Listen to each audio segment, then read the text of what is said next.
Just following up on what Ben just talked about, you don't seem to be reflecting or second-guessing any of the policy decisions you've made. Instead, saying the message the voters were sending was about frustration with the economy, or maybe even chalking it up to a failure on your part to communicate effectively.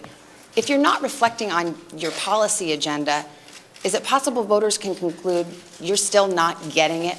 Well, Savannah, that was just the first question, so we're going to have a few more here. I'm doing a whole lot of reflecting, and I think that there are going to be areas in policy where we're going to have to do a better job. I think that over the last 2 years, we have made a series of very tough decisions, but decisions that were right in terms of moving the country forward in an emergency situation where we had the risk of slipping into a second Great Depression. But what is absolutely true is that with all that stuff coming at folks fast and furious, a recovery package, what we had to do with respect to the banks, what we had to do with respect to the auto companies, I think people started looking at all this and it felt as if government was getting much more intrusive into people's lives than they were accustomed to. Now, the reason was it was an emergency situation, but I think it's understandable that folks said to themselves, maybe this is the agenda as opposed to a response to an emergency. And that's something that I think, everybody in the White House understood was a danger. We thought it was necessary, but I'm sympathetic to folks who looked at it and said, this is looking like potential overreach. In addition, there are a bunch of price tags that went with that. And so even though these were emergency situations, people rightly said, gosh, we already have all this debt. We already have these big deficits. This is potentially going to compound it. And at what point are we going to get back to a situation where we're doing what families all around the country do, which is make sure that if you spend something, you know how to pay for it, as opposed to racking up the credit card for the next generation. And I think that the other thing that happened is that, when I won election in 2008, one of the reasons I think that people were excited about the campaign was the prospect that we would change how business is done in Washington. And we were in such a hurry to get things done that we didn't change how things got done. And I think that frustrated people. I'm a strong believer that the earmarking process in Congress isn't what the American people really want to see when it comes to making tough decisions about how taxpayer dollars are spent. And I, in the rush to get things done, had to sign a bunch of bills that had earmarks in them, which was contrary to what I had talked about. And I think, folks look at that and they said, gosh, this feels like the same partisan squabbling. This seems like the same ways of doing business as happened before. And so, one of the things that I've got to take responsibility for is not having moved enough on those fronts. And I think there is an opportunity to move forward on some of those issues. My understanding is Eric Cantor today said that he wanted to see a moratorium on earmarks continuing. That's something I think we can work on together. But you still resist the notion that voters rejected the policy choices you made? Well, Savannah, I think that what I think is absolutely true is voters are not satisfied with the outcomes. I mean, if right now we had 5% unemployment instead of 9.6% unemployment, then people would have more confidence in those policy choices. The fact is that, for most folks, proof of whether they work or not is, has the economy gotten back to where it needs to be? And it hasn't. And so my job is to make sure that I'm looking at all ideas that are on the table. When it comes to job creation, if Republicans have good ideas for job growth, that can drive down the unemployment rate, and we haven't thought of them, we haven't looked at them, but we think they have a chance of working, we want to try some. So on the policy front, I think the most important thing is to say that we're not going to rule out ideas because they're Democrat or Republican.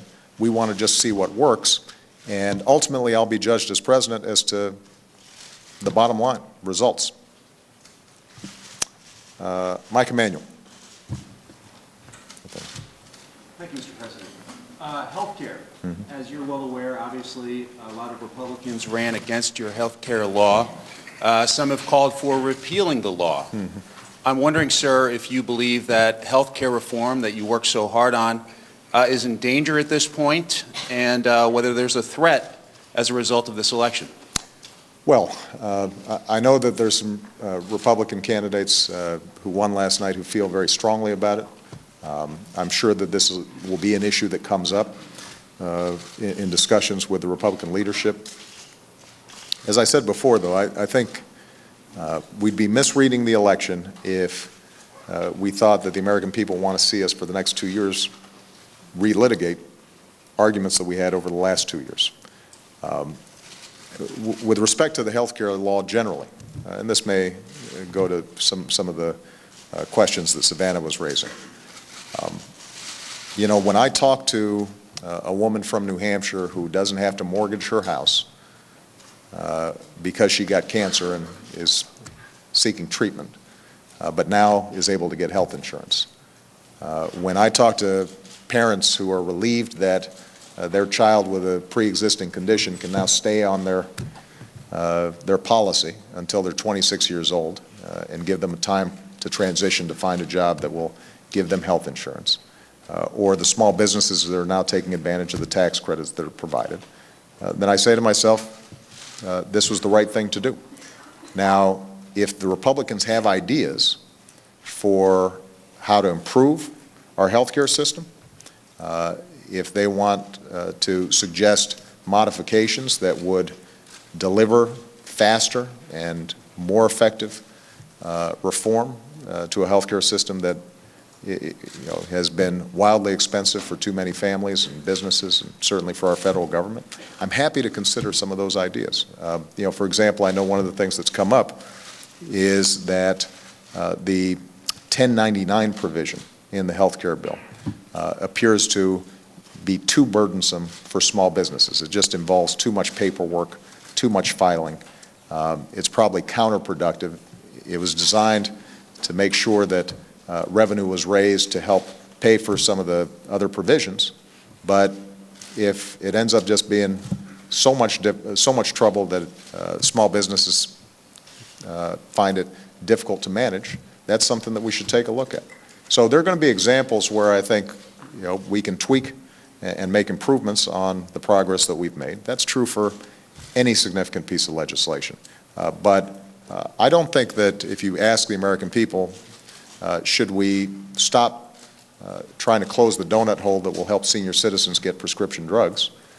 Should we go back to a situation where people with pre-existing conditions can't get health insurance?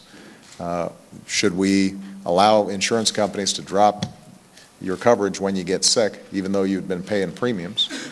I don't think that you'd have a strong vote for people saying, those are provisions I want to eliminate. According to the exit poll, sir, about 1 out of 2 voters apparently said that they would like to either see it overturned or repealed. Are you concerned that that may embolden those who are from the other party, perhaps? Well, it also means 1 out of 2 voters think it was the right thing to do.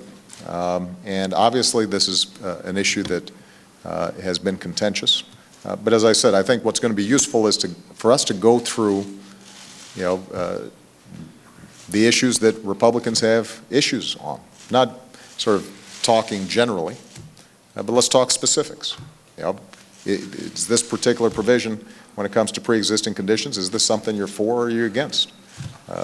Helping seniors get their prescription drugs, does that make sense or not? And if we take that approach, which is different from campaigning, I mean, this is now governing, then I think that, we can continue to make some progress and find some common ground. Okay. Chip Reed. Thank you, Mr. President. Republicans say more than anything else what this election was about was spending, and they say it will be when hell freezes over that they will accept anything remotely like a stimulus bill or any kind of the proposals you have out there to stimulate job growth through spending. Do you accept the fact that any kind of spending to create jobs is dead at this point? And if so, what else can government do to create jobs, which is the #1 issue? Well, I think this is going to be an important question for Democrats and Republicans.